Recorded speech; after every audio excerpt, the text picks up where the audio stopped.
Okay, so Vettori versus Dolidze just wrapped up, and why are the most shit cards on paper always the best cards when they end up happening? There was only 4 decisions. You can't hate on this card. It was great. Bunch of finishes, KOs, submissions. It was good. It was fun. I mean, there was no hype going into it and no hype going on Twitter while it was happening because just no one gave a fuck about it, and the main event was pretty uneventful. But other than that, I mean, no hype going into it. It ended up being pretty hype. It was a good card. Few fun fights. A few debuters got absolutely destroyed and lost their O. But Kevin Vallejos did not let that happen to him. Thank God, bro. If Vallejos had lost, this shit would have been depressing. But let's break down the whole card fight by fight, starting with the first fight of the night where Carly KO'd Eunice. Alright, I'm done. You can't fucking put any stock or believe in any woman's prospects.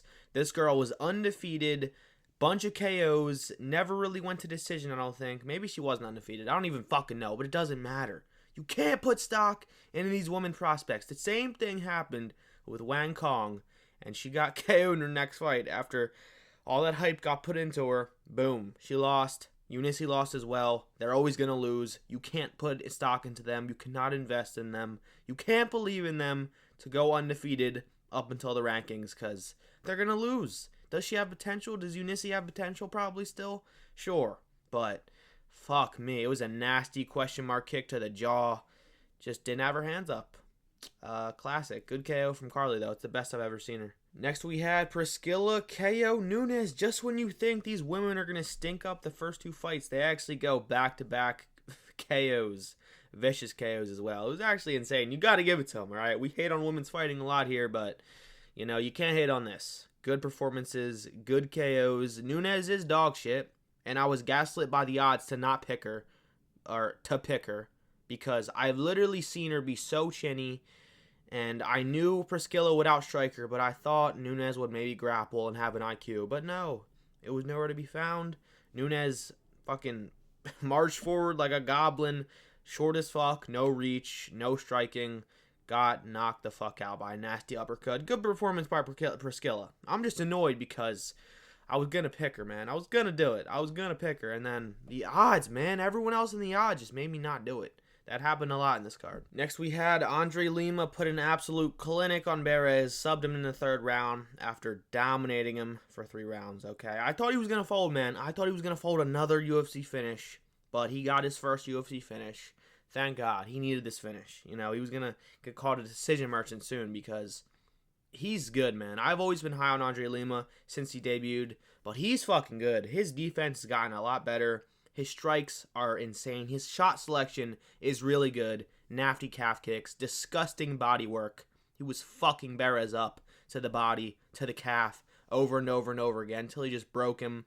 And he almost finished him in the 2nd round and then took him down and just didn't finish him because of the takedown. He should have just let him up. He would have KO'd him in the 2nd, but turned it into a 3rd round submission after grappling a little more and getting the back end. Rear naked choke. That's it. All right, it's over. Perez is good, but he's old. He's pillow-handed. Not good enough. Andre Lima, very good performance. Next, we had Sam Hughes beat Stephanie, whatever her last name is, and I predicted this. This is a proud pick of mine. No one was picking Sam Hughes, all right? She walked out, so I might swerve in that corner. Like, she walked out to that fucking brain rot song at this point, and she got it done. I thought she was a goner when she walked out to that shit, but she walked the walk and she talked the fucking talk, okay? She did it. Good performance by her. I think she lost maybe the 1st round if I remember right, but then she mixed in the grappling very well in the next 2 rounds. Got it done as a plus 200.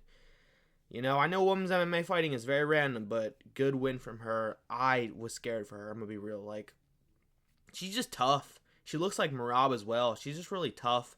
Good cardio. Not really good striking, but her grappling is good. So that's what got it done in this fight. Good performance. Okay, next we had Vera Musasa. Okay, this is when I knew my picks were not going to fucking go well. I went like 8-5. It's not the worst. Pretty bad still in my opinion, but this is where I really lost my shit. How the fuck are you losing to Carlos Vera? He's fucking like 38. And he's a Ryan Hall prodigy. How are you letting his stupid kicks hit you in the head? Oh my God, Musasa, you're such a fold. Oh, he literally got head kick. I mean, to be fair, Vera did look pretty good. His kicks looked a lot faster. And yeah, usually those Ryan Hall type kicks, just spinning kicks that never really land and do much. But, you know, they did something. They rocked him, dropped him, and when he was... he got dropped, and then he got latched up to submission. At that point, it was just free. Yeah. Musasa, you fucking suck, okay? How you losing to Vera? Oh, he was like a plus 500, bro. Like, what the fuck?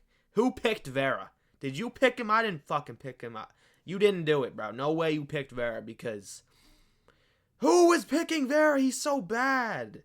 And he took like a 2-year layoff to this before this fight, too, as well. Like, you know, I'm done. I hate predictions, man. Next, we had Yu Sung Young put an absolute domination clinic on AJ Cunningham. And yeah, this was a pretty boring fight, honestly. The first round was fun. Pretty good kicks from AJ. It was a competitive round. Good body work from Yu Young. But, you know, in the next 2 rounds, he just got him down. Controlled him, landed enough ground and pound for the ref not to stand it up. Didn't really threaten any submissions. AJ actually got a pretty close, was it an arm bar or was it a, I don't even fucking remember, man. I don't know. But it was a close submission in the 2nd or 3rd round. He almost got, but he folded, of course. Now I think 0-3 in the UFC. Yikes. It's not going well. You know, he's good. He is good. He's had tough opponents so far and put on decent performances against those opponents. So, he's not dog shit. It's just, I mean, if you can't win, you're going to get cut. So, it's unfortunate, but good performance by Young here. Next, we had Waldo Ortiz Acosta knock out Ryan Spann. Dude, Ryan Spann... I'm making a fucking video off this loss. I'm making an inconsistent fighters video, okay? The most inconsistent fighters video. Don't steal my vid, bro. I'm making that shit soon, probably tomorrow, because this dude, one performance, he's Superman. The next, he's the fucking, like, I don't know, okay? Some fat retard. That's what he is, because this dude, coming off a comeback win at 205, says, fuck it. I'm gonna move to heavyweight, have the speed and light man skill advantage, except I'm gonna get fucking morbidly obese before my heavyweight fight and come in and gas in 1 round. I'm done with Ryan Spann. He's a fucking embarrassment. I don't care. Ortiz Acosta is one of the most pillow-handed heavyweights of all time, okay? I'm sick of his inconsistency. He's so good. Such dangerous power and athleticism in him, but just has no fucking... Oh, it's frustrating, okay? Because he came in fat. He came in fat, man. He should have came in the same weight he is at 205, okay? Just without the slight weight cut weighing him down. He should have came in fast, athletic, and had a good gas tank to go 3 rounds. But no, let's gas in 1 round after 1 crazy round of trading with Ortiz Acosta. Fuck this, man. Next, we had Vallejos join the UFC. Okay, Vallejos is here, and he's coming for that bald fuck Gene Silva. Okay. Choi Sung-woo got knocked out in the 1st round. And yeah, Vallejos did exactly what he said he was going to do. He said he was going to come in, knock him out in the 1st round, believe in his power, believe in his chin, and that's what he did. Okay, this kid's 23 years old. Holy shit, man. Really puts in perspective how we gotta get our lives together. He's a few years older than me. What the fuck, man? Oh, bro, he's good, man. I mean, I know everyone is saying this at this point, but I was saying this before this fight. He's literally just mini Topuria. He's mini Topuria. He has probably slightly worse boxing technique, but it's the same style. It's believe in your chin, use your foot movement to corner your opponent, and then just throw big bomb combos against the fence and hope one lands on the chin, and it most likely will because this dude's fast, powerful, accurate. He's so good. We knew he was good. We were just sweating to make sure he was actually UFC material, because you never know until they make their debut. Until they make their debuts, you never really know. But we knew, and we know now that Vallejos is the real deal. Called out Gene Silva, which is very ballsy. He's not going to get that rematch, obviously, losing to him in the Contender Series once before, but he's back, okay? I hope we see that rematch one day, at least. Maybe Gene Silva loses to Bryce Mitchell, and he has to fight down the rankings. Well, obviously not the rankings, but down the roster. And yeah, give Vallejos that matchup. Fuck it. Let's do it. That'd be a sick rematch with a lot of rivalry and story to it. Maybe Vallejos gets one in between that, you know. Be active, Vallejos. Fight once. Because if Gene Silva does lose to Bryce Mitchell, if you're coming off a two finish streak, that's a realistic fight that could happen. So I hope that happens. Sick performance. This is exactly what was going to happen. We knew this. Next we had Ribeiro sub Dior, bro. With DR, I don't know.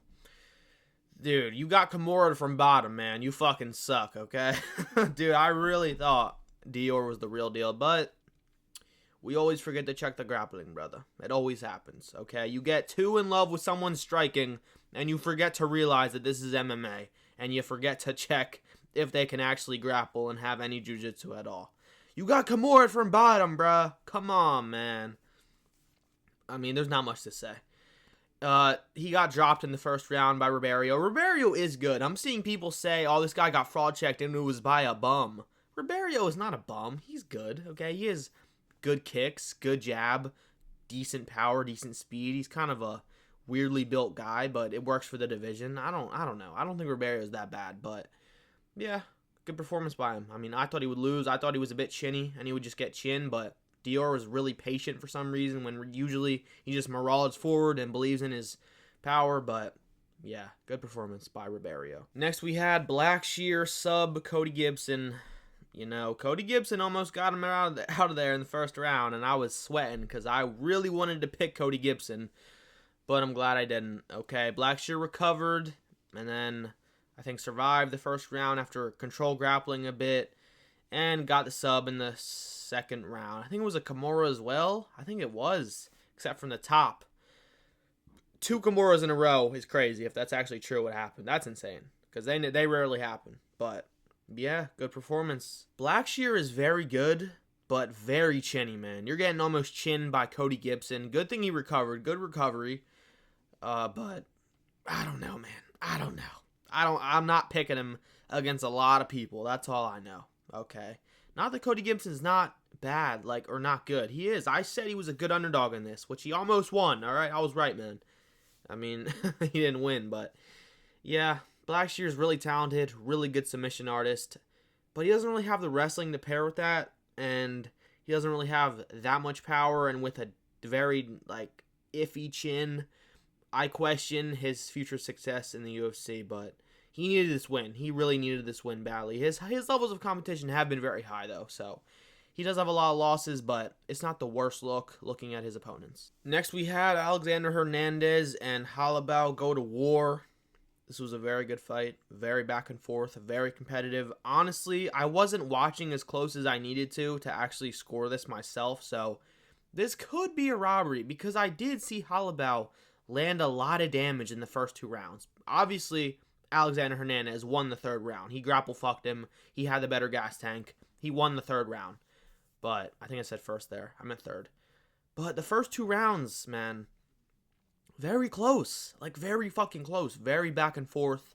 Where I feel like Halabau was damaging him a bit more. I think he definitely had the most significant moment of the fight where he hurt Alexander Hernandez really bad. Had him on the back foot, retreating. Almost finished him. I feel like, but nah, I don't know. You could probably give it to Alexander Hernandez. I'd have to rewatch it. I'm not gonna. It was a good fight. I enjoyed it, but it was kind of just a sloppy fest of jab, hook combos where no one really was hurting each other that badly. Just really high volume, high pressure, high output fight where Alexander Hernandez got it done. You know, you can't be mad. He did a lot. So if this was a robbery or not, I don't know. I'd have to rewatch it, but good performance from both men. Halabau is probably getting cut now. He loses so much. I don't know how he's still here. Next, we had Chidi Nizhikwane KO Zaleski in the 2nd round. I don't know how Chidi was an underdog here. He was like a plus 180. Are you insane? This was a free underdog. I picked him. You probably picked him too. This was obvious. I thought he gets an easy decision victory here if he didn't knock him out. He just used that range really well. Nasty kicks, good jab, really good clinch work, nasty knees up the middle. And it was a knee up the middle that got it done. He chinned him with a knee right to the fucking chin. And yeah, continued with ground and pound. Ref stepped in. That was it. Shinya Nishikawani is really good. He'll probably face a ranked opponent next, maybe. Maybe one more unranked opponent, like another number 16 or 17 to get in there. But he's good, man. Like, kind of a weird chin on him. He has been hurt and chinned by a few people, but that frame, man, at what weight class is this? Welterweight? This is fucking welterweight. That's insane.